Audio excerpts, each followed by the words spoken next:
This is part 2 of an introduction to Eastside Baby Corner's online ordering system.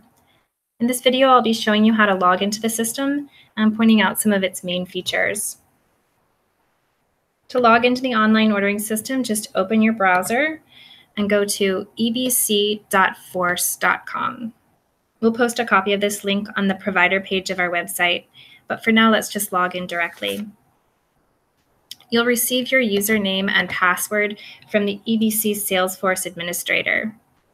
Each username or login ID represents a license that EBC has purchased on your behalf.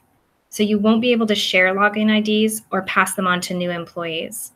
Each portal user must be registered separately. So you'll have to let us know when you need to disable an old login ID or request a new one. This is critical for us to remain in compliance with our software license agreement with Salesforce. If you forget your password, click down here at the bottom, and the system will automatically send a password retrieval link to the email address that you've registered with us. If you forget your username, you'll need to send an email to providerreply@ebc.org, and an EBC employee will get back to you. So this is what you'll see when you first log in. We're on the home page right now, and you can navigate to the other pages by clicking on these tabs. There's a page for each record type: households, contacts, and orders. Up at the top, you've got a search bar where you can search for household or contact records by name. On the right is your user menu. This is where you can change your settings or log out when you're finished. On the left is your sidebar. This has got links to your most recently viewed records.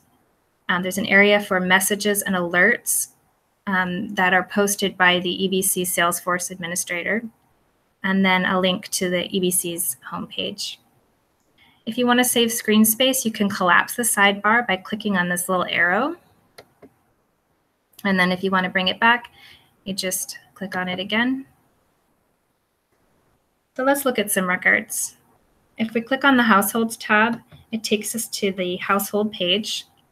By default, this page will display a list of household records that you've most recently viewed. This is where you can add a new household by clicking Create New Household. And you can view lists of active or inactive households. I'll go into more detail later on how to navigate through the different views, but for now, let's take a look at one of the records. If we click on a household name, it opens up a detailed page for that household record.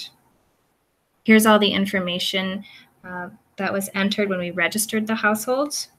You can update it by clicking Edit. And if you scroll down, you'll see a list of all the household members that are associated with this household. You can add a new member by clicking New Recipient, or you can start a new order for this contact by clicking on the shopping cart icon next to their name. The contact page works pretty much the same.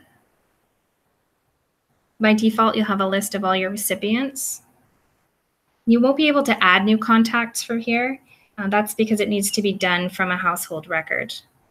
But you can edit a contact's information or initiate a new order by clicking on that shopping cart icon next to their name.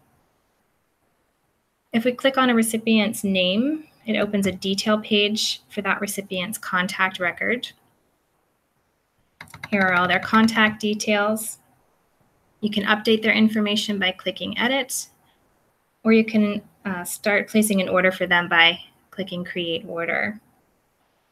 And if you scroll down, you can see a list of all of the orders that have been placed for them. So that's an overview of the system.